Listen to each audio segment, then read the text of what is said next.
আল্লাহ রাব্বুল আলামিন কুরআনুল কারীমের মধ্যে বলছেন, ও আমার হাবিব, দুনিয়ার বুকে আপনি একদল লোকের মাতব্বরি দেখেন, একদল লোকের ফুটানি দেখেন, একদল লোকের কাছে যখন দ্বীনের দাওয়াত নিয়ে যাওয়া হয় কোয়ার্তামিও দেখেন। তারা সব জানে, সব বোঝে, তারপরেও দ্বীন গ্রহণ করে না, আল্লাহর বিধানের কাছে সমর্পিত হয় না। এই চরিত্রের মানুষ আপনি অজস্র দেখেছেন। কিন্তু যেই দিন হাসরের ময়দান হবে, ওই দিন আবার এই মানুষগুলার ভিন্ন একটা চিত্র আপনি দেখতে পাবেন। আল্লাহ যে জায়গায় বলেছেন ওয়ালাউ তারা, বুঝতে হবে আল্লাহ রাব্বুল আলামিন আপনার আমার হাবিবকে মাকামে মাহমুদে বসায় দিবেন। এমন জায়গায় আমার হাবিব বসবেন, যেই জায়গায় বসার পরে আল্লাহ রাব্বুল আলামিন পুরা হাসরের ময়দানের চিত্রটা নবীজির সামনে নিয়ে চলে আসবে। নবীজি সাল্লাল্লাহু আলাইহি ওয়াসাল্লাম পুরা হাসরের ময়দানটা তার সামনে চলে আসবে। কারণ কি? এর অনেকগুলা কারণ মুফাসসিরিনে কেরাম ব্যাখ্যা করেছেন। এর মধ্যে একটা কারণ, আল্লাহ নবী সাল্লাল্লাহু আলাইহি ওয়াসাল্লামের আগে হাসরের ময়দানের অবস্থা এত ভয়াবহ হবে, উম্মতরা বিভিন্ন পয়গম্বরের কাছে দৌড়াদৌড়ি করবে, কিন্তু কোন পয়গম্বর আল্লাহর সামনে কথা বলার সাহস করতে পারবেন না। আল্লাহর হাবিবের পরে সিজদায় পড়বেন, আল্লাহ রাব্বুল আলামিন নবীকে বলবেন, ও আমার হাবিব আপনার মাথা উত্থিত করেন। আল্লাহর হাবিবকে আল্লাহ এর পরে এমন ভাবে তাকে আল্লাহর প্রশংসা বাণী শিখায় দিবেন। নবী বলছেন, আমার আগে কেউ এই প্রশংসা করে নাই, এই বাণী দিয়ে, এই বাক্য দিয়ে আল্লাহর প্রশংসাও কখনো আর করাও হয় নাই। এরকম বাক্য দিয়ে আল্লাহ রাব্বুল আলামিনের নবী আল্লাহর জন্য হামদ করবেন। সুবহানাল্লাহ। যেই না আল্লাহ রাব্বুল আলামিনের নবী হামদ করবেন, আল্লাহ নবী এর পরে বলবেন, ও আমার আল্লাহ, আমার উম্মতের জন্য আপনি আমাকে শাফাআতের অনুমতি দিয়ে দেন। ইল্লা মান আযিনা রাব্বি, আল্লাহ রাব্বুল আলামিন কেবলমাত্র যাকে অনুমতি দিবেন ওই দিন সেই কেবল আল্লাহর কাছে শাফাআত করতে পারবে। আল্লাহ এরপরে আপনার আমার নবীকে শাফাআতের পারমিশন দিবেন, দেওয়ার পরে মাকামে মাহমুদে বসাবেন, যেই জায়গা থেকে আল্লাহ নবী তার প্রত্যেকটা উম্মতকে দেখতে পাবে। আল্লাহ বলছেন সেখানে আপনি দেখবেন, ওয়ালাউ তারা ইযিল মুজরিমুনা নাকিসু রুসিহিম ইনদা রাব্বিহিম, ওই দিন মুসলিম হিসাবে আল্লাহর কাছে যেই মানুষগুলা দাঁড়ায় যাবে, আল্লাহ বলছেন আপনি দেখবেন তাদের মাথাগুলা হালানো, না কিছু রুসিহিম ইনদা রাব্বিহিম, আল্লাহর কাছে তাদের মাথাগুলা অবনত মস্তকে অপদস্থ হয়ে আল্লাহর কাছে ওই দিন তারা দাঁড়াবে। আল্লাহ বলছেন যেই না আল্লাহর সামনে দাঁড়াবে, তারা বলতে শুরু করবে, রব্বানা আবসারনা ওয়া সামি'না, এর আগ পর্যন্ত আমাদেরকে যা যা বলা হয়েছিল, এর আগ পর্যন্ত যা যা হবে আমাদেরকে দেখার কথা বলা হয়েছিল, এই রব আজকে আমরা সব দেখে ফেলছি, আজকে আমরা সব শুনে ফেলেছি। রব্বানা আবসারনা ওয়া সামি'না মানে ওই মানুষগুলো জাহান্নামের সামনে দাঁড়ায়া জাহান্নামকে দেখে ফেলবে, জাহান্নামের চিৎকার তারা শুনতে পাবে। আল্লাহর সামনে যেই না তারা দাঁড়াবে, দাঁড়াইবার বলতে শুরু করছে, রব্বুল আমিন আমাদের যা যা দেখার কথা ছিল এই তো দেখতে পাচ্ছি, আমাদের যা যা শোনার কথা ছিল এই তো শুনতে পাচ্ছি। আল্লাহর সামনে সাথে সাথে তারা আবেদন করতে শুরু করবে, ফারজি'না, আমাদের রব আমাদেরকে আরেকবার একটু দুনিয়ায় ফেরত পাঠায় দেন। কেন দুনিয়ায় যেতে যাও? না'মাল সালিহান ইন্না মুকিনুন, দুনিয়ায় থাকতে আমাদের দুইটা ঘাটতি ছিল, এই দুইটা ঘাটতি এবার আমরা পুরায় দেব। না'মাল সালিহা, যাওয়ার পরে দেখবেন কেমন ভালো কাজ করা লাগে, আমরা 100 ভালো কাজ করব। ইন্না মুকিনুন, আর আমরা পূর্ণ ইমানদার হয়ে গেছি, এখন আমাদের বিশ্বাসের কোনো ঘাটতি নাই। জিজ্ঞাসা করি আপনাদের কাছে, ওই ময়দানে ধরা খাওয়ার পরে আল্লাহর কাছে যখন বান্দা বলবে দুনিয়ায় যেতে চায়, ওই ময়দান থেকে কি দুনিয়ায় ফেরত আসা যাবে? তাইলে কেন ফেরত আসতে চায় ওরা? ওরা ফেরত আসতে চায়, দুনিয়ায় তাদের দুইটা গ্যাপ ছিল। এর এক গ্যাপ হচ্ছে তারা নেক কাজ করে নাই, আর 2 নম্বরে আল্লাহর যে বিধান ওই বিধানের উপরে মুখে মুখে বলতো, কিন্তু পূর্ণ বিশ্বাস তাদের মধ্যে ছিল না। কিয়ামত হবে না, এইটা কেউ অস্বীকার করুক না করুক তাতে কিছু যায় আসে না। কিয়ামত যখন হওয়ার তখন হয়ে যাবে। কিন্তু এমন এক শ্রেণীর ঈমানদার আছে যারা কিয়ামত হবে জানার পরেও, আল্লাহর সামনে দাঁড়াতে হবে জানার পরেও 2 নম্বর কাজ বন্ধ করে না। ঠিক কি না? আল্লাহর সামনে দাঁড়াতে হবে, এক শ্রেণী বলছে না কিয়ামত নাই, তাদের হিসাব ভিন্ন। কিন্তু যে বলছে যে আল্লাহর সামনে আমাকে দাঁড়াতে হবে, হিসাব দিতে হবে, সেও 2 নম্বর, সেও আল্লাহর হুকুম মানে না। তাহলে 2 শ্রেণী তো এক হলো না। আল্লাহ এই জন্য বলছেন, নবী আপনি দেখবেন ওই দিন দাঁড়ানোর পরে বলবে, ফারজি'না, আমাদেরকে দুনিয়ায় পাঠাও, না'মাল সালিহান ইন্না মুকিনুন। ঈমান আজকে আমাদের বুঝতে আর কোনো বাকি নাই যে আমাদেরকে নেক কাজ করতে হবে। ওই দিন যাওয়ার পরে এই আল্লাহর কাছে আবদার 1 পয়সাও দাম নাই। আল্লাহ এই জন্য সূরা সাজদার মধ্যে জানাচ্ছেন, বান্দা আমি তোর দয়াবান রব। ওই দিনের ঘটনা, মসজিদুল জুমা কমপ্লেক্স থেকে তোমরা 2025 সালে 17 জানুয়ারি তোমরা এই বার্তা পেয়ে গেছিলে, তখন তোমরা হায়াতে ছিলে।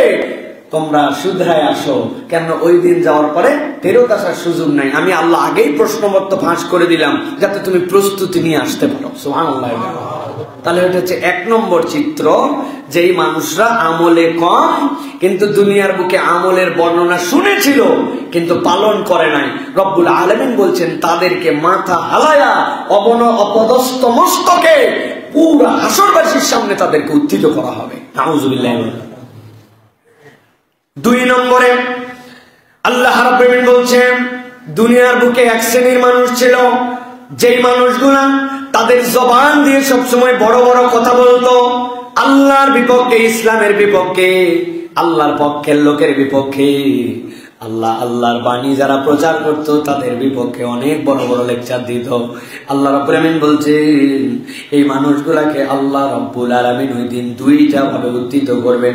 1 নম্বর তাদের কণ্ঠগুলাকে রুদ্ধ করে দেওয়া হবে, আর 2 নম্বর তাদের চোখের কোটর থেকে বের করে তাদেরকে বিস্ফোরিত চোখে উত্থিত করা হবে।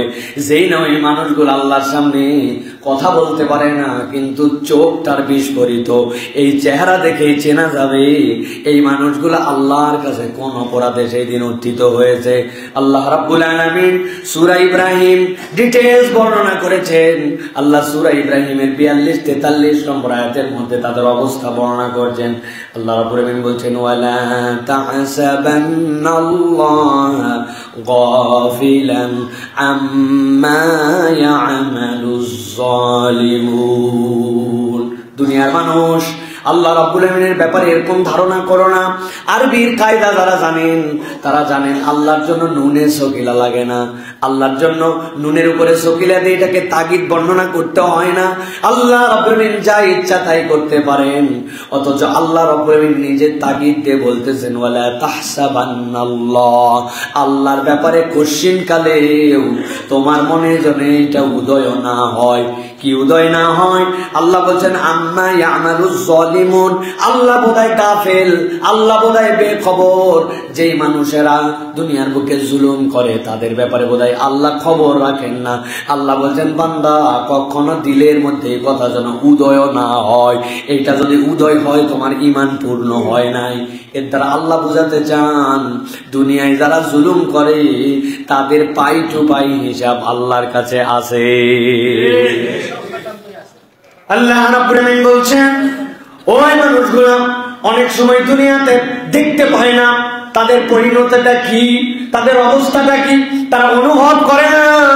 রব্বুল আলামিন কোরআনের অন্য জায়গায় বলেছেন, ওয়ানুমলি লাহুম ইন্না কাইদি মাতিন। ও দুনিয়ার মানুষ, ওই যে আসমানে ঘুড়ি উড়ে বেড়ায় লাটাইওয়ালার কাছে, ঘুড়ির লাটাইটা থাকে, ইচ্ছা করলে টেনে নিতে পারে। বড়শি দিয়া মাছ ধরে, হুইল দিয়া, মাছটা যদি বড় হয়ে যায় খাওয়ার সাথে সাথে খেঁচ দিয়ে টান দিলে অনেক সময় তার ছিঁড়ে যায়। এই জন্য মাছকে খেলাইতেও হয়, ছেড়ে দিতে হয়, আবার তুলতেও হয়। আল্লাহ বলছেন আমি তোমার লাটাইটা আমার কাছে ধরে রেখেছি। মুফাসসিররা ব্যাখ্যা করছেন আল্লাহর লাটাইয়ের অনেক বর্ণনা আছে। এর একটা হচ্ছে দুনিয়াতে জীবন আছে যার, মৃত্যুর স্বাদ তাকে নেওয়া লাগবে।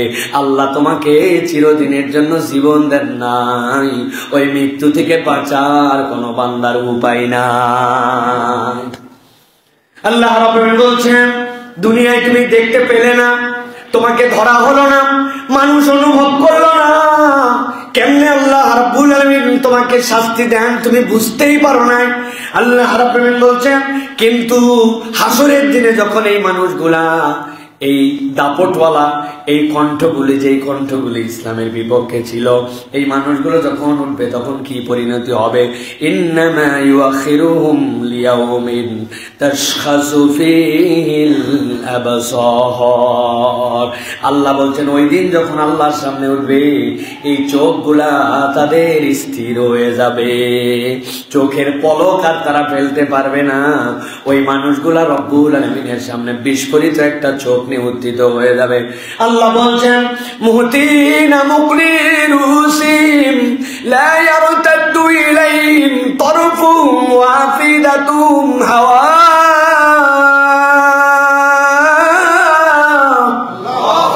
আমার রব্বুল আলামিন বলছেন মুহতিনা মুকনিরুসিম, একদল ফেরেশতা তাদের কাছে আসবে, আসার পরে ঘাড়ের মধ্যে এমন একটা বাড়ি মেরে দিবে, ওই ঘাটটার সাথে সাথে আসমানের দিকে মুখ ফিরানো, এরপরে ঘাটটা তারা আটকায় যাবে। আল্লাহ বলছেন লা ইয়ারতাদু ইলাইহিম তারফুহুম, ডানেও ফিরতে পারবে না, বামেও ফিরতে পারবে না। তাহলে এক নম্বর তাদের চোখ বিস্ফোরিত হয়ে যাবে, দুই নম্বর তাদের ঘাড়গুলাকে ভেঙে দিয়ে তাদের সাথে ফিক্স করে দেওয়া হবে। বিস্ফোরিত চোখে অপদস্থতার চরম সীমায় নিয়ে আল্লাহ রাব্বুল আলামিন তাদেরকে উত্থিত করবেন। আর আল্লাহ বলছেন আর তাদের সবচেয়ে বড় আযাব হবে জাহান্নামে যাওয়ার আগে আফিদাতুহুম হাওয়া, তাদের অন্তরের মধ্যে আল্লাহ রাব্বুল আলামিন হতাশা দিয়ে ভরায়া দিবে। আফিদাতুহুম হাওয়া মানে কি? মুফাসসির এটার ব্যাখ্যা করেছেন তাফসীরে কবীরের ভিতরে, তাফসীরে ইবনে আশুরের ভিতরে। মুফাসসিরদের ব্যাখ্যা হচ্ছে আল্লাহর দুইটা পরিচয়, আল্লাহ রাব্বুল আলামিন রহমান, আবার আল্লাহ রাব্বুল আলামিন রহিম। আল্লাহ রাব্বুল আলামিন রহিম যদি আগে আনতেন তাহলে আল্লাহ রাব্বুল আলামিন আদেল, যে আল্লাহর আদেল রব হিসেবে আল্লাহ রাব্বুল আলামিনের পরিচয়টা তখন সার্থক হতো না, আল্লাহ ন্যায় বিচারক। কিন্তু রাহিম বলার কারণ, রাহিমটা হবেন আল্লাহ কিয়ামতের দিনে ওই বান্দাদের জন্য যাদের ঈমানও আছে আবার তাদের গুনাহও আছে। আল্লাহ রাব্বুল আলামিন ওই মানুষগুলোকে, অনেক বান্দাকে সামনে ডাক দিবেন, ডাক দেওয়ার পর আল্লাহ একটা চাদর দিয়ে তাদেরকে আবৃত করে নেবেন, নেওয়ার পরে জিজ্ঞাসা করবেন বান্দা এই অপরাধ করছিলি? আল্লাহর কাছে মাথা হালায় স্বীকার দিবে আল্লাহ করেছিলাম এই অপরাধ ছোটবেলায় এইটা। বান্দা মাথা নিচু করে একটাও কথা বলার অবকাশ থাকবে না, আল্লাহর কাছে স্বীকার করে নিবে। আল্লাহর সাথে সাথে দেখবেন ওই বান্দার আমল নামার মধ্যে 3 ধরনের গুনাহ নাই। 1 নম্বর শিরিকের গুনাহ নাই, 2 নম্বর জুলুমের গুনাহ নাই, 3 নম্বর বান্দার হক নষ্ট করার গুনাহ নাই। এই 3 গুনাহ যদি বান্দার আমল নামায় না থাকে, আল্লাহ এই বান্দাকে তার কাছে নিয়ে আদর করে বলবেন বান্দা দুনিয়ায় তোর গুনাহ কেউ জানতো না, আজকেও কেউ জানে না, এই ঘটনা যে আমি ঘটাচ্ছি এইটাও কেউ জানে না, আজকে আমার বান্দার গোপন গুনাহগুলাকে গোপনে রেখে আমি আল্লাহ মাফ করে দিলাম। রব্বুল আলামিন মাফ করে দিয়ে তাদের দিলের মধ্যে একটা আশা দিয়া তাদেরকে রব্বুল আলামিন জান্নাতের দিকে খেদাই দিবেন, যা জান্নাতে যা। ওয়াসিকাল্লাযীনা তাকাউ ইলাল জান্নাহ, আল্লাহ বলবেন ওই বান্দাগুলোকে এরপরে গুনগুন করতে করতে জান্নাতের দিকে দাবড়ায় নিয়ে চলে যাওয়া হবে। কিন্তু আল্লাহ বলছেন যেই বান্দারা দুনিয়াতে জুলুম করে আসছে, আল্লাহ বলছেন ও আফিদাতুম হাওয়া, তাদের অন্তরের মধ্যে ঢুকায় দেওয়া হবে। আজকে আর তোমার মাপ পাওয়ার কোনো উপায় নাই। জাহান্নামে যাওয়ার আগে এইটা বান্দার জীবনের সবচেয়ে বড় কষ্ট সেখানেই শুরু হয়ে যাবে। অতএব জুলুম করার আগে 1000 বার অন্তত ভাবতে হবে, অথবা আমার এই কাজটা জুলুম হচ্ছে কিনা এইটা নিয়েও ইমানদারকে সবসময় কনসার্ন থাকতে হবে। ঠিক না? ছোট্ট ছোট্ট জুলুম, ছোট থেকে বড় জুলুম আমরা করে যাচ্ছি, আর চিন্তা করছি ধরে কে?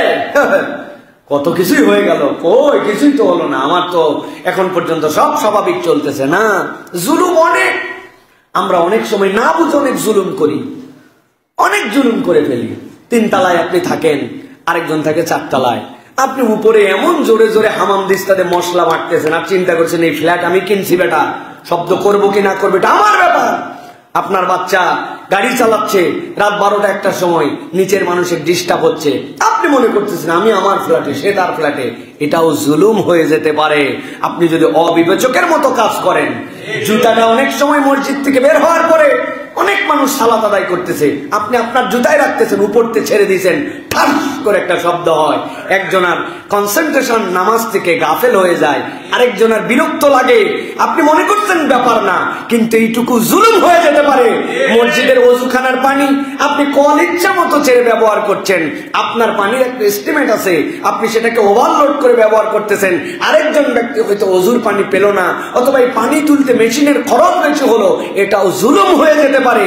জুলুমের ব্যাপারে সব সময় সতর্ক থাকতে হবে। আল্লামা সাইদি সাহেব হুজুরের একটা উদাহরণ সারা জীবন দিলের মধ্যে ঢুকে গেছে। হুজুর বলছিলেন জুলুম কি, বলছেন সারা জীবন যেন মনে রাখতে পারে এরকম একটা উদাহরণ দেই। কান চুলকানোর জন্য কটন বাড ব্যবহার করে মানুষের কান চুলকানোর জন্য, কিন্তু আপনার চশমাটা চোখের, ওই চশমার হ্যান্ডেলটা দিয়া আপনি কান চুলকান, গাড়ির চাবিটা দিয়া কান চুলকান। যে জিনিস যে জায়গায় যেভাবে ব্যবহার করার কথা, এর ব্যতিক্রমটাই হচ্ছে জুলুম। মনে রাখার জন্য তিনি উদাহরণটা দিয়ে গেছেন। খেয়াল করে দেখেন, জুলুম হচ্ছে এইরকম। আল্লাহ বলছেন ওয়ালা তাহসাবান্নাল্লাহা গাফিলান আম্মা ইয়ামালুজ জালিমুন, জালেমরা যা করে তোমরা মনে করো না যে আল্লাহ এর ব্যাপারে গাফেল। এইটার হিসাব আল্লাহর কাছে বরাবর করা লাগবে। তাহলে যারা নিজের ছেলে আর মেয়ের মধ্যে জমি দেওয়াতে 2 নম্বর করলেন, বোনের জমি আজ পর্যন্ত ফেরত দিলেন না, আর হাজী সাহেব ওই ঘোরাফেরা করলেন, এইগুলোর খবরটা কেমন হবে ভাই? রাস্তার খোয়া বালু খেয়ে ফেললেন, ব্যাংকের টাকা বিদেশে পাচার করে ফেললেন, প্রবাসীরা দেশে টাকা কষ্ট করে প্রেরণ করলো, আপনি সেইগুলা টাকায় ওই রেমিটেন্সের টাকা সহ দেশের টাকা আপনি আবার আপনার ব্যক্তি স্বার্থে ইংল্যান্ডে কানাডায় আপনি একটা বাড়ি বানায় ফেললেন, ওইটার বৈধতা নাই, কিচ্ছু নাই, আন্ডার ভয়েস করে ফেললেন। যে মাল যে টাকাতে কিনলেন দেখালেন তার চেয়ে বেশি, দুনিয়ার লোক বুঝলো না, কিন্তু আপনি বিদেশে আবার ডলারগুলা কৌশলে পাচার করে দিলেন। সর্বশেষ আপনি দেশ থেকে পালায় গেলেন, অথবা দেশের নাগরিকত্ব ত্যাগ করলেন। আল্লাহ চিন্তা করবে যেহেতু বাংলাদেশের নাগরিকত্ব এখন ত্যাগ করছে, ছেড়ে দাও, তাই তো না? সাবধান প্রিয় ভাইয়েরা, ছোট থেকে বড় রাষ্ট্রের জুলুম চোখে পড়ে, ব্যক্তির জুলুম চোখে পড়ে না। আমরা ছোটখাটো প্রত্যেকেই এক একজন জালেম হয়ে আছে, ঠিক না?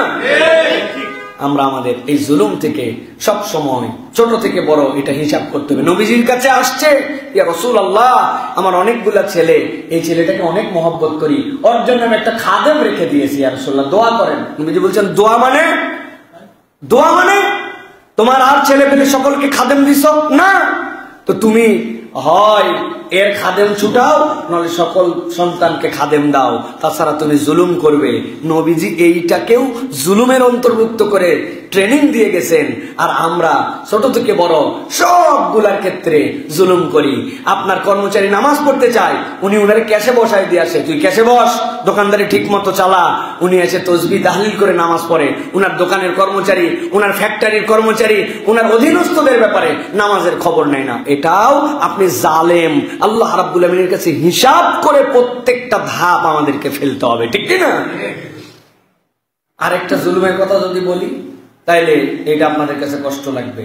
এই যে সপ্তাহের সেরা সময়ে মুসল্লিরা আসছে, এক সপ্তাহের সবচেয়ে সুন্দর কাপড়, সবচেয়ে পরিচ্ছন্ন গোসল, সবচেয়ে অনন্য ঘুম, সবচেয়ে রিফ্রেশমেন্ট নেওয়ার পরে এখানে এসে বসে আছে কি জন্য? খতিব সাহেব কি কথা বলবেন, কথাগুলি শোনার জন্য। আর আমি খতিব, কোনো প্রস্তুতি নাই, কিচ্ছু নাই। জুমায় আসি, চিন্তা করি জুমাটা কেমনে কোন রকম কলে বলে কৌশলে পার করে দেওয়া যাবে, কি শুরু কি শেষ, কোন একটা পড়ালেখা নাই, একটা জিনিস মানুষকে বুঝাবো এরকম প্রচেষ্টা নাই। অনেক খতিব আমরাও ধরা খেয়ে যাব যে আমরা আমাদের মুসল্লিদেরকে প্রপার গাইডেন্স দিতে পারছি কিনা, এই সময়ের মূল্যায়ন করতে পারছি কিনা। শুধু ওই জুলুম আপনারা না, আমরা হুজুররাও তার মধ্যে আটকায় যেতে পারি। আল্লাহ রাব্বুল আলামিন আমাদের সকলের হৃদয়ে এইটুকু জাগ্রত হওয়ার মতো তৌফিক দান করুক প্রভু। তাহলে এটা গেল 2 নম্বর চিত্র। 3 নম্বর হচ্ছে আল্লাহ বলছেন এক শ্রেণীর মানুষ আল্লাহর কাছে উঠবে যারা চরম লাঞ্ছনাপূর্ণ দৃষ্টিতে থাকবে, আর ওই মানুষগুলা তাকাতে পারবে না। এক শ্রেণী তো চোখের পলক ফেলতে পারবে না, আরেক শ্রেণী তাকাতেই পারবে না, ওরা আর তাকাতে পারবে না। আল্লাহ রাব্বুল আলামিন তাদেরকে একদম অবনত মস্তকে চক্ষুহীন অবস্থায় তাদেরকে উঠাবেন। আল্লাহ রাব্বুল আলামিন সূরা শুরা এর 45 নম্বর আয়াতের মধ্যে তার বর্ণনা দিয়েছেন। আল্লাহ বলছেন ওয়াতারাহুম ইউরাদুনা আলাইহা খাশিঈন মিনায-যুল্লি ইয়ানজুরুনা মিন তারফিন খাফি। আল্লাহ বলছেন আপনি দেখবেন ওই দিন আল্লাহর সামনে এক শ্রেণী উঠবে যেই মানুষগুলা আল্লাহর সামনে চক্ষুগুলাকে নিচের দিকে রাখবে। কেন নিচে রাখবে? আল্লাহ বলছেন খাশিঈনা মিনায-যুল, ওই মানুষগুলা অপদস্থতায় আল্লাহর কাছে ভয়ের ঠেলায় এমন ভাবে উঠবে যেই সময় তাদের তাকানোর সমস্যা, তাদের ক্ষমতা থাকবে না। এই আয়াত এইগুলার ব্যাখ্যায় মুফাসসিরিনে কেরাম আরো অনেক আয়াত এনেছেন। ওই জায়গাতে এই আয়াতের শেষের অংশে ইমানদাররা বলতে শুরু করবে এই লোকগুলা কত বড় ক্ষতিগ্রস্ত, দুনিয়াতেও তারা ক্ষতিগ্রস্ত হয়েছে, এই ময়দানে এসেও তারা ক্ষতিগ্রস্ত হয়েছে। এইটার ব্যাখ্যা কি? দুনিয়ায় তারা ক্ষতিগ্রস্ত হলো কেমনে? যেই চোখ দিয়ে আপনাকে যা দেখতে হবে সেইটা দুনিয়ায় আপনি যেরকম না দেখে উল্টা পাল্টা দেখেছেন, আবার আজকের এই ভয়াবহ ময়দানে আপনাকে যেখানে চোখ দিয়ে দেখে দেখে চলতে হবে এই জায়গায় আপনি আবার চোখ দিয়ে দেখতে পারেন না। তাহলে দুনিয়ায় যা দেখা লাগবে না তা দেখে ক্ষতি করছেন, আর এখানে দেখতে হবে এই দেখার যোগ্যতা হারায় ক্ষতি করছেন। ইমানদাররা বলবে এরা কত ক্ষতিগ্রস্ত, এরা এদের পরিবার সহ দুনিয়াতেও ক্ষতির মধ্যে ছিল, আবার আজকের ময়দানেও তারা ক্ষতিগ্রস্ত। নাউযুবিল্লাহ। তাহলে আল্লাহর কাছে আমরা চক্ষুহীন হয়ে উঠতে চাই না, আল্লাহর কাছে আমরা চোখ নিয়ে উঠতে চাই।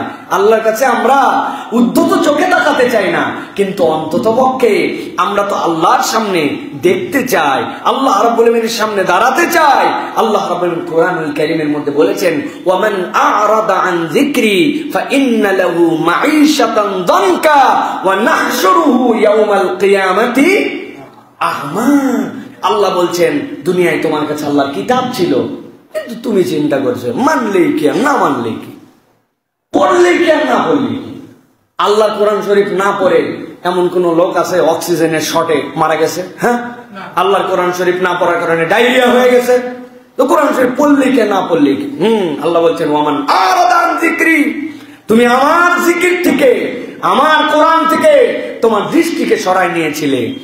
এটা কেবল পড়ার ক্ষেত্রে নয়, এটা বিধানের ক্ষেত্রে, এটা হুকুমের ক্ষেত্রে, এটা আহকামের ক্ষেত্রে, আরকানের ক্ষেত্রে, এটা পেনাল কোডের ক্ষেত্রে।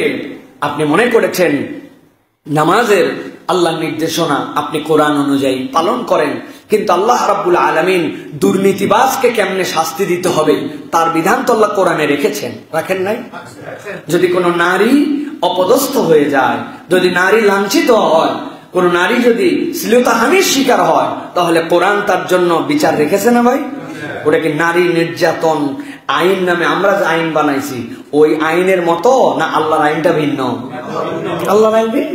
এখন আপনি বলতেছেন নারী নির্যাতন আইন আছে তো ভাই, চোরের আইন আছে তো রে ভাই, আপনি বুঝেন নাই ইসলাম আপনাকে কি বিধান দিয়েছে। কথা বললে অনেক দূর যাবে, এই কথাটা তারপরে একটু বুঝেন। আল্লাহ বলছেন ওয়ালাকুম ফিল কিসাসি হায়াতুন ইয়া উলিল আলবাব। এই দুনিয়ার মানুষ কেউ যদি কাউকে হত্যা করে তার বিধান হচ্ছে 3টা। 1 নম্বর দিয়াত, ওর আত্মীয় স্বজন রক্তপণ নিয়ে তাকে ক্ষমা করে দিয়েছে। 2 নম্বর নিঃস্বার্থে তাকে ক্ষমা করে দিয়েছে। 3 নম্বর ইসলামের বিধান অনুযায়ী তার উপর হক কিসাস এটা আবর্তিত হয়েছে। এখন আল্লাহ বলছেন তোমাদের জন্য যে কিসাস, কেউ যদি কাউকে অন্যায়ভাবে হত্যা করে প্রমাণিত হয়ে যায় তাহলে তাকে হত্যা করা হবে, এটাই আল্লাহর বিধান। আল্লাহ বলছেন এর মধ্যে তোমাদের জীবন আছে। কি আছে? আপনি দেখলেন একজন তো মরছে, আরেকজন বিচার ফাইসালায় আরেকজনও মরলো 2 জন, আল্লাহ বললেন জীবন আছে। এটার একটা ব্যাখ্যা আপনারা বুঝছেন, এটা কি যে এই আইন যদি কার্যকর করা হয় তাহলে দুনিয়ার মানুষ দেখবে হত্যার বদলে হত্যা, ওই লোক ভয়ে আর এই দুঃসাহস দেখাবে না অন্য কেউ হত্যা করার জন্য, ঠিক কিনা? এটা বুঝলেন, কিন্তু এর মধ্যে আরো অনেক কথা আছে যেটা আপনি বুঝেন নাই। আপনাকে হত্যার বদলে যাবজ্জীবন কারাদণ্ড দেওয়া হলো, বিচার ভালো, আপনাকে জেলখানায় নিয়ে রেখে দিছে কত বছর? সশ্রম কারাদণ্ড দিছে আপনাকে 18 বছরের, আপনাকে কারাদণ্ড দিছে 20 বছরের। আপনি জেলখানার মধ্যে আছেন। কে উনি? উনি খুনি। খুনি জেলখানার মধ্যে আছে, খাইয়ে না খায়? কথা বললেন না? চিকিৎসা নিয়ে না নিয়ে, জামা কাপড় পরে না পরে, হ্যাঁ, ফ্যান গরমের দিন ঘুরায়া না ঘুরায়া, বাথরুমের মধ্যে পানি খরচ করে না করে, একজন ডাকাত, একজন চোর, যেই লোকের ফাঁসি হওয়ার কথা ওই লোকের আপনি জেলখানার মধ্যে 20 বছর খাওয়াচ্ছেন, 20 বছর পড়াচ্ছেন। কারটা? আপনার বাপেরটা? আমাদেরটা। ট্যাক্সের টাকা দিয়ে ওই লোককে আপনি পুষতেছেন, ওই লোককে খাওয়াচ্ছেন, জামা কাপড় দিচ্ছেন, অসুস্থ হলে ট্রিটমেন্ট করতেছেন। এতগুলা লোকের কি ঠেকা পড়ছে যে যেই লোক হত্যার কারণে মেরে ফেলতে হবে তাকে, তার শাস্তি ওইটা, তাকে বাঁচায়া আপনি জনগণের খাওয়াচ্ছেন, জনগণের পড়াচ্ছেন, জনগণের ট্রিটমেন্ট দিচ্ছেন। এটা কোনো মানবাধিকার না। আল্লাহ বলতেছেন তুমি বুঝো নাই, ওয়ালাকুম ফিল কিসাসি হায়াতুন ইয়া উলিল আলবাব। এর মধ্যে কতজনের খাদ্য নষ্ট করছো তুমি, কতজনের রিজিক নষ্ট করছো তুমি। ও অপরাধে শাস্তি পাবে, তার হিসাব বরাবর মাপ চাইলে আল্লাহর কাছে ক্ষমা পেয়ে যাবে। আর তার হিসাব হয় নাই, তুমি দুনিয়ার শাস্তি দিয়ে তাকে অনেকদিন জেলে রাখছো, এটা তার জীবনেও বরাবর হয় নাই। না সে ক্ষমা পাইছে, না সে কোনো উপকার পাইছে, না সে জনগণের কোনো উপকার করছে। জনগণের খাইছে, জনগণের পড়ছে, রাষ্ট্রকে ফতুর করে দিছে। আল্লাহ বলছেন তুমি বোঝো নাই, আমি আল্লাহ রাব্বুল আলামিন তোমার জন্য বিধান দিছি, ওর মধ্যে জীবন আছে বলে, আর তোমরা জীবন বাঁচায় রেখে সবগুলারে মাইরে ফেলাইছো। ভালো করে এই জন্য বুঝতে হবে প্রিয় ভাইরা আল্লাহর বিধান।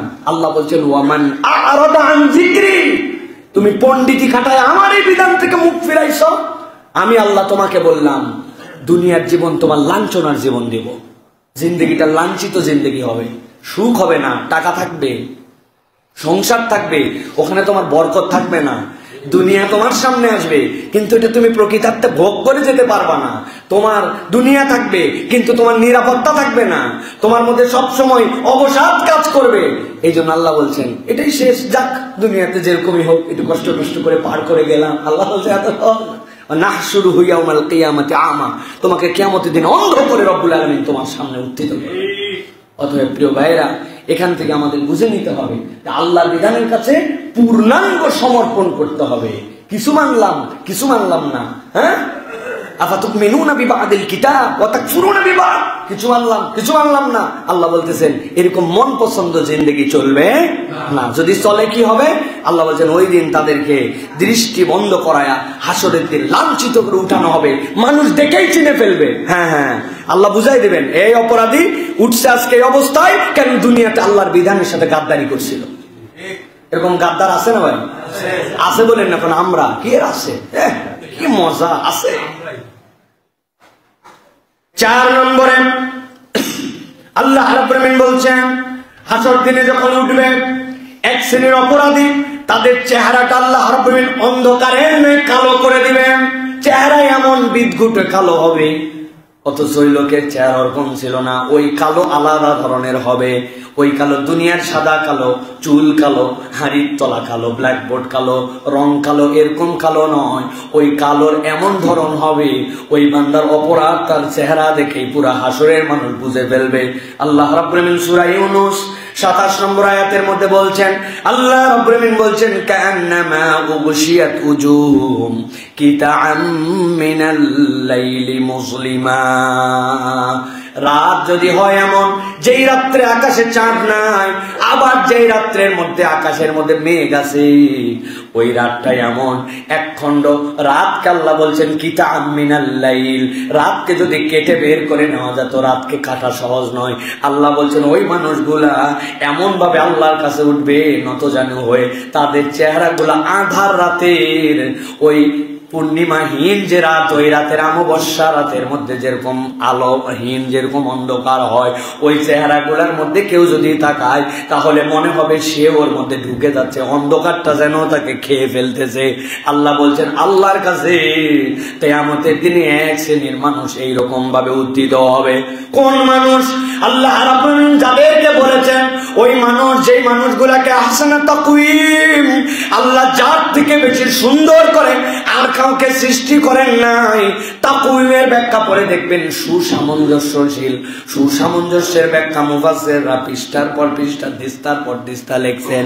মানুষকে আল্লাহ এমন সুসামঞ্জস্যশীল করেছেন যেটা মানুষ কখনো তার চিন্তা করে করেও শেষ করতে পারবে না। সুবহানাল্লাহ।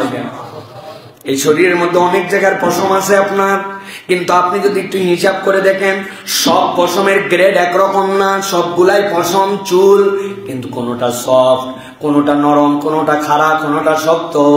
আল্লাহ রাব্বুল আমিন এমন ভাবে আপনার এইটাকে গ্রেড বিন্যাস করলেন, অথচ একই রকম হরমোন দিয়ে রব্বুল আমিন এইটাকে আপনার সামনে উত্থিত করেছেন।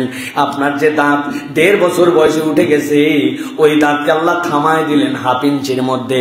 আর ওই রব্বুল আমিন ওই পেটের মধ্যে থেকেই যে আপনার জন্য খাদ্যের যোগান হচ্ছে, সেখান থেকে নখগুলা বেড়ে যায়, মাথার চুলগুলা বড় হয়ে যায়। কিন্তু মাথার চুল কাটা লাগলেও চোখের পাপড়ি কাটা লাগে না, মাথার মধ্যে চোখের সামনের ভ্রুগুলা কাটা লাগে না। আল্লাহ বলছেন আহসানা তাকওয়িম, মানে তুমি বুঝো না আমি রব্বুল আমিন তোমাকে এত সুসামঞ্জস্যশীল করে সৃষ্টি করেছি। আপনার কিডনির কাজ আপনি কি মনে করছেন? ফিল্টার করে কেবল প্রস্রাব করে দেওয়া? জি না। কিডনির সবচেয়ে বড় কাজ হচ্ছে ডায়ালাইসিস করা।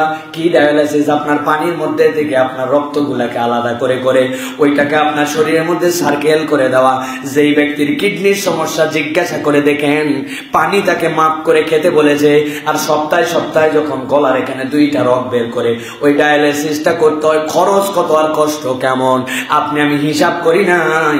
60-70 বছরের জিন্দেগি পার করে ফেললাম, হাজার হাজার মিলিয়ন কোটি টাকার কাজ আপনার আমার কিডনি করে ফেলছে, অথচ আপনি আমি কখনো কল্পনার মধ্যেও আনি নাই।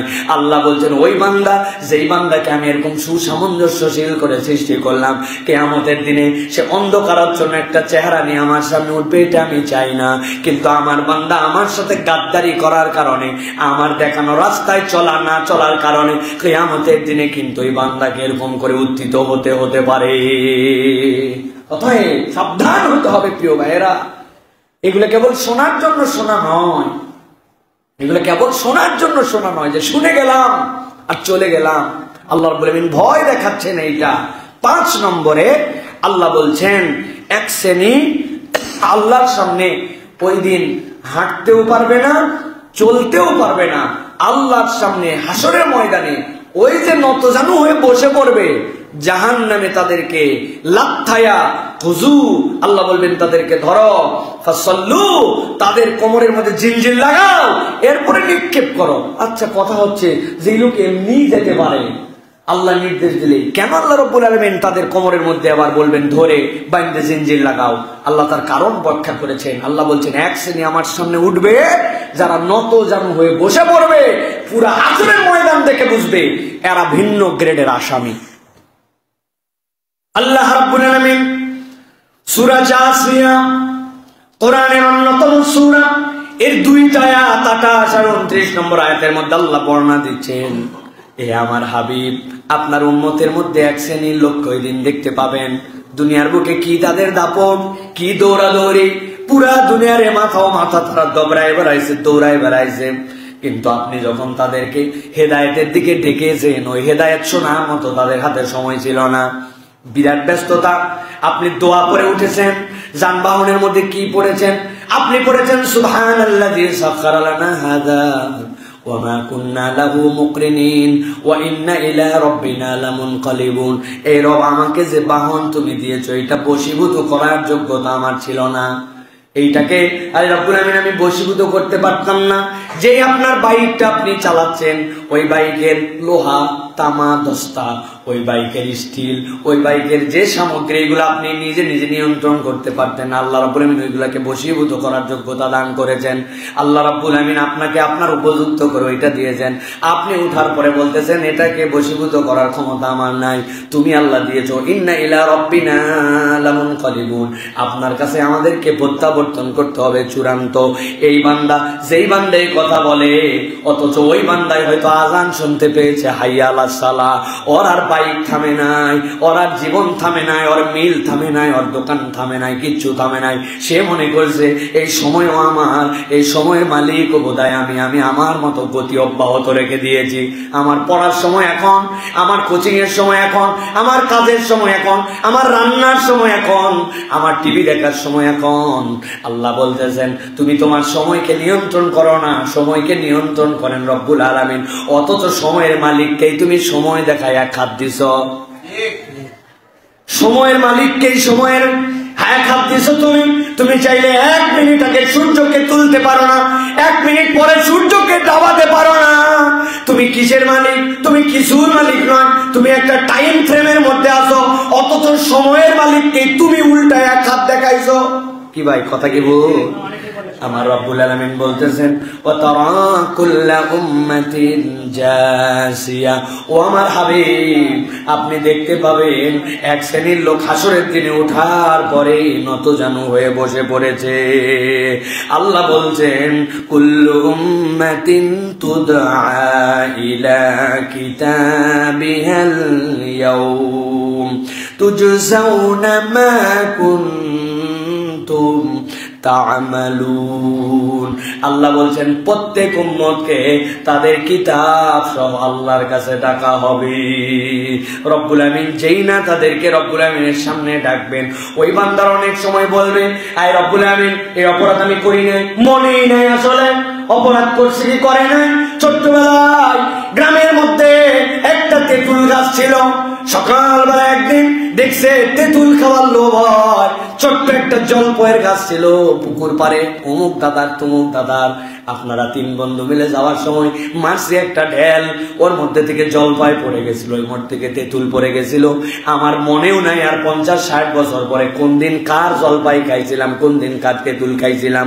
বান্দা বলবেন না না আল্লাহ এই অপরাধ আমি করি নাই, বললেই হবে নাকি আন্দাজে? এই অপরাধ আমার নাই। আল্লাহ রাব্বুল আলামিন বলবেন তোর বাপ তোরে কোচিং করার জন্য পাঠাইছিল, কিন্তু তুই পড়ালেখা না করে ফাঁকি মারছিলি, তোর বাপরে তুই ধোকা দিয়েছিলি, তুই নিজের প্রতি জুলুম করছিস। ও জীবনে শত শতবার স্কুলে গেছে, হাজার বার কোচিং এ গেছে, কোন দিন সে ধোকার মধ্যে তার বাপ মারে ফাঁকি দিয়ে ধোকা দিয়েছিল এটা তার নিজেরই মনে নাই। রব্বুল আমিন সাথে সাথে বলবেন ওই বান্দাদের জন্য 3 ভাবে সাথে সাথে হিসাব নেওয়া শুরু হবে। একটা হচ্ছে এই জমিন তাদেরকে সাথে সাথে জানাই দিবে আও হালাহা, এই জমিনে তুমি যা করছো সবগুলা জানাই দিবে। 2 নম্বর আল্লাহ রাব্বুল আমিন হাত মুখের জবান বন্ধ করে দিয়া, আল্লাহ মুখের জবান বন্ধ করে দিয়া এরপরে বান্দার অঙ্গ প্রত্যঙ্গের মাধ্যমে সাক্ষ্য নিতে শুরু করবেন। আর 3 নম্বর আল্লাহ তার কিতাব তাকে পড়তে দিবেন, এরপরে সে বলতে শুরু করবে মা লিহাযাল কিতাব লা ইউগাদিরু সাগীরাতাও ওয়ালা কাবীরা। কি আশ্চর্য গ্রন্থ এটা, যার মধ্যে ছোট থেকে ছোট, বড় থেকে বড় কোনো বিষয় বাদ দেওয়া হয় নাই। আল্লাহ বলছেন ওই দিন এক শ্রেণী এই কিতাব পাই আর মাথা তুলে দাঁড়াতে পারবে না, ধপ করে মাটিতে বসে পড়বে। আল্লাহ বলছেন এই বসে পড়া নরমাল নয়, হাসরের ময়দানে এই বসে পড়াটা নতজানি হয়ে এইটাও আল্লাহর পক্ষ থেকে তাদের জন্য একটা আযাব।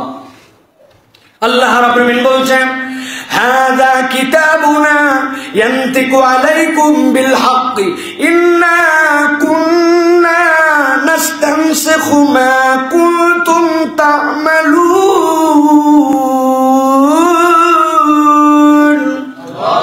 আল্লাহ বলছেন এই কিতাব তোমাদের কিতাব, আমি আল্লাহ নিজে বললাম নাস্তানসিখু, বান্দা তুমি যা করেছো আমি রব্বুল আমিন সবগুলা লিখে রাখতাম। বান্দার আমলনামা একটাও লেখার বাইরে নাই। আল্লাহ বলছেন যা করেছো হিসাব বরাবর। এইটা দেখে বান্দা ঘাবড়ায়া এমন বসে যাবে। আল্লাহ বলতেছেন হিসাব ফায়সালার পরে এরপরে ফেরেশতারা তাদের কোমরের মধ্যে জিনজির লাগায়া জাহান্নামে নিক্ষেপ করবে। অতএব প্রিয় ভাইয়েরা, এই কিতাব নিয়ে তামাশা করা অথবা গোপনে পাপ, প্রকাশ্যে পাপ, লোকের সামনে এক ধরনের আমল, পেছনে এক ধরনের আমল, এখান থেকে আমাদের বাঁচতে হবে ভাই। আল্লাহর কাছে সব লেখা থাকে। যদিও ঢাকার যারা আমাদের তরুণ আছে এদের কারণে ডান পাশের ফেরেশতাটা বেশ রেস্ট পাইছে আমাদের। এরা 1 সপ্তাহ কোনো কাজ থাকে না, শুধু জুমার দিন 1:15 দিকে ফেরেশতা ওঠে, ওইটা কিছু লেখা লাগে। আছে না ভাই? হাজার বলেও সারা দেশের মুসল্লি মসজিদে 9টায় চলে আসে। এমন কোন জুমা নাই মসজিদুল জুমা কমপ্লেক্সে 8-10টা জেলার থেকে ভিজিটর আসে না নামাজ পড়ার জন্য। আর এলাকার মুসল্লি এমন মুসল্লি আছে 10 বছরেও রাস্তা ছাড়া আর সাত ছাড়া নামাজ পড়ে নাই। আছে না ভাই? আছে না? আপনি কেমনে ফেরেশতায় কাজেই লাগাচ্ছেন না তো ভাই? তাহলে বামের ফেরেশতা কাজ করতে করতে হয়রান, ডানের ফেরেশতা রিটায়ার্ডে চলে গেছে। আমাদের আমি সহ আমাদের সকলের আমল নাই আমাদের প্রিয় ভাইরা। আল্লাহ এই জন্য বলছেন ইন্না কুন্না নাস্তানসিকু মা কুনতুম তা'মালুন। তুমি যা করো বান্দা সব লেখা হয়। তার মানে কি খালি গুনাহ লেখা হয়, সওয়াব লেখা হয় না? সওয়াবও লেখা হয়। অতএব ওই লেখাটা যেন ডানেরটা বেশি ব্যস্ত থাকে, বামেরটা যেন বেশি ব্যস্ত না থাকে, বান্দার প্রচেষ্টা হবে এইটা, ঠিক কিনা? আল্লাহ আমাদেরকে বোঝার তৌফিক দান করেন। সর্বশেষ আল্লাহ বলছেন এক শ্রেণী সবচেয়ে ভয়ঙ্কর ভাবে বিচারের আগে আল্লাহর কাছে উত্থিত হবে। কি? তাদের অবস্থা হবে এমন, প্রাণ যায় না, গেলে তো আরাম, আবার প্রাণ থাকে না, প্রাণটা ওষ্ঠাগত হবে, কণ্ঠনালীর কাছে এসে যেন প্রাণটা বেঁধে গেছে, ও কামনা করবে জীবন চলে যাক, মরে গেলেই বাঁচি, আর কষ্ট সহ্য হয় না, না মরে না সুস্থ থাকে। আল্লাহ বলছেন তাদের প্রাণকে ওষ্ঠাগত করে এই অবস্থাতে হাসর নাসর তাদেরকে করা হবে। নাউজুবিল্লাহ বলবেন না? আল্লাহ রাব্বুল আলামিন বলছেন সূরা কাফির 18 নম্বর আয়াত, আল্লাহ রাব্বুল আলামিন বলছেন ওয়ানজিরহুম ইয়াওমাল আজিফা ইযিল কুলুবু লাদাল হানাজিরি কাযিমিন। আল্লাহ বলছেন আল্লাহর কাছে যখন তারা উত্থিত হবে, ইযিল কুলুব তাদের অন্তরগুলা, তাদের জীবনগুলা, আল্লাহ বলছেন লাদাল হানাজিরি কাযিমিন, ওই মানুষগুলার জন্য যেন প্রাণটা ওষ্ঠাগত হয়ে যাবে, এমন কষ্ট তাদের, তারা মনে করবে এখান থেকে মরে গেলেই বাঁচি, কিন্তু এটা তো মরার জন্য নয়, অথবা কাকতালীয় ভাবে নয়। রব্বুল আলামিন তাদেরকে ওইভাবেই হাসরের ময়দানে উত্থিত করবেন।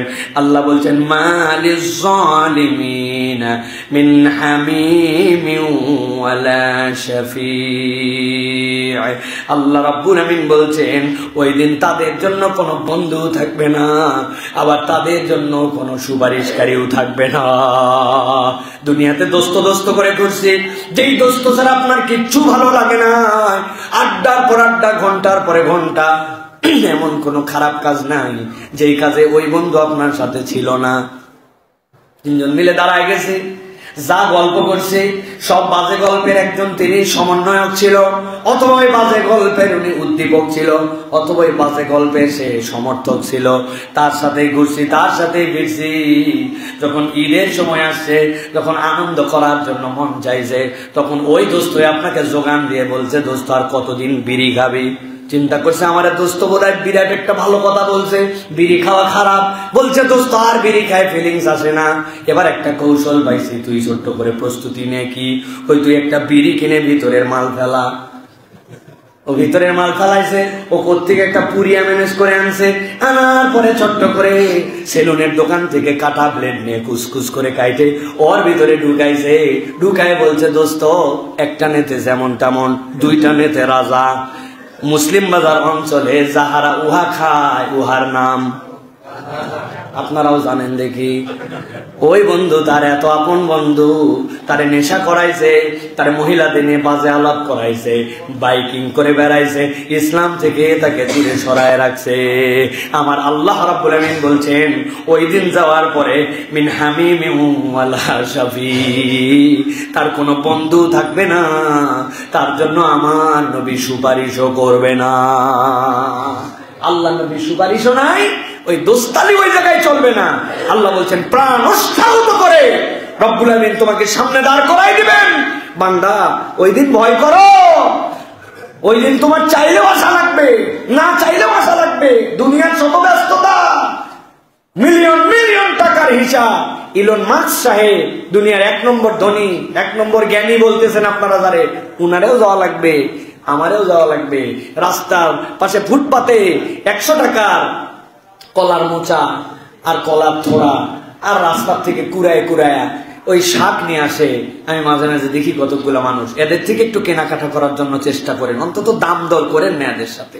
এরা একদমই ছোট পুঁজির মানুষ। ওই শাকালাকেও যদি বলেন 1 আটি 10 টাকা চাইছে, আপনি বলছেন 2 আটি 15 টাকা দিবি না। কেন রে ভাই, কত কষ্টের জন্য এখানে বসছে, 2 টাকা বেশি দিয়ে নিবেন, বলবেন দাম বরাবর 10 টাকা রাখো, চেষ্টা করো তুমি কালকে একটু পুঁজি বাড়াও, ওই লোকের একটুখানি মুসাহাদা করবেন, এটা সওয়াব হবে।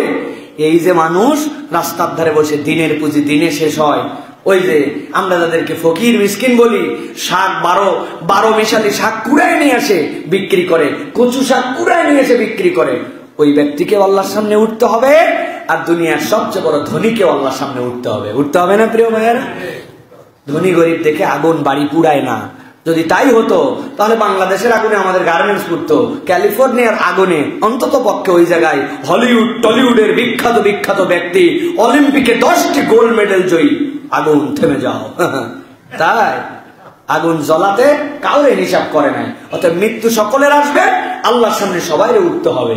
অতএব প্রিয় ভাইরা, প্রস্তুতি নিতে হবে আমাদেরকে। প্রিয় ভাইরা, এই 6 শ্রেণীর অন্তর্ভুক্ত যেন আমরা না হই, আল্লাহর কাছে যেন আর শাজিমের ছায়া পেয়ে আমরা যেন বলতে পারি, রব অপরাধ আছে, গুনাহ আছে, কিন্তু আল্লাহ তোমার ক্ষমার ভিখারি হয়ে আর তোমার হাবিবের সুপারিশের মুখাপেক্ষী হয়ে আমি আল্লাহ তোমার সামনে উঠতে চাই। আমি যেন জালেম না হই, আমি যে দুনিয়ায় আল্লাহর অবাধ্য না হই, কোরআন থেকে দূরে না সরাই, আল্লাহর হুকুমের বিপক্ষে হারাম চোখ দিয়ে না দেখি, আল্লাহর কথার উপরে উদ্ধত্ত আচরণ না করি, আল্লাহর বিধান নিয়ে ক্রিটিসাইজ না করি, সামিআনা ওয়া আতানা, শুনলাম আর মানলাম, এই তবিয়তটা যেন আমাদের মধ্যে হয়।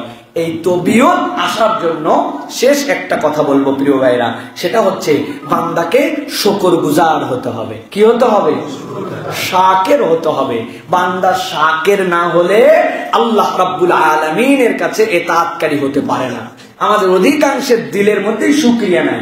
আপনি আল্লাহর কাছে অভিযোগের তালিকায় রাখছেন, না একটা ভালো চাকরি দিল, না যা কামাই দিল সেটাতে আরাম করে চলতে পারি, না একটা বাড়ি আছে, কি একটা পুরাতন বাইক নিয়ে ঘুরতেছি, আমার আল্লাহ দেয়ই নেই কিছু, তা আল্লাহ আপনার কিছুই দেয় নাই, তা আল্লাহর কি দুঃখে আপনি শুকরিয়া করতে যাবেন?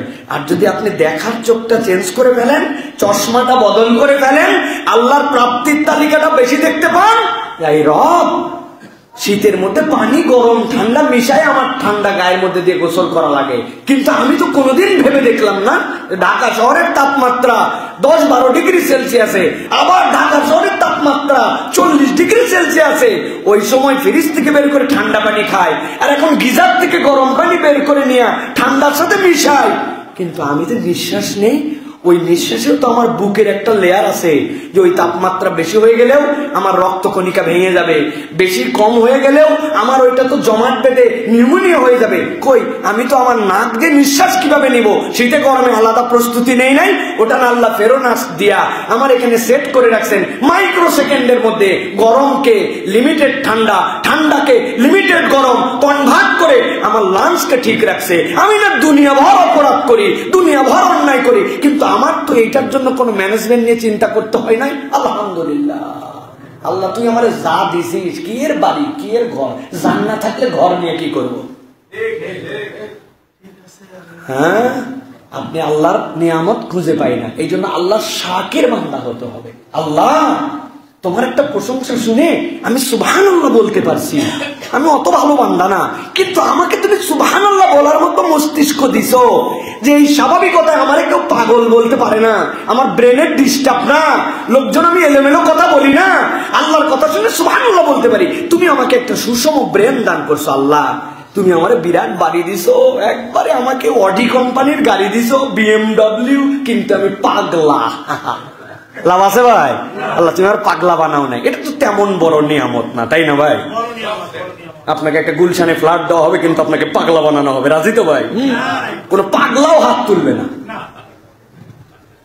অথচ আল্লাহ নাকি কোনো নিয়ামতই আমি পাই না। আরে এই জন্য আল্লাহ শাকের বান্দা হলে আল্লাহ রাব্বুল আলামিনের অনুসরণের মধ্যে ঢোকা যায়।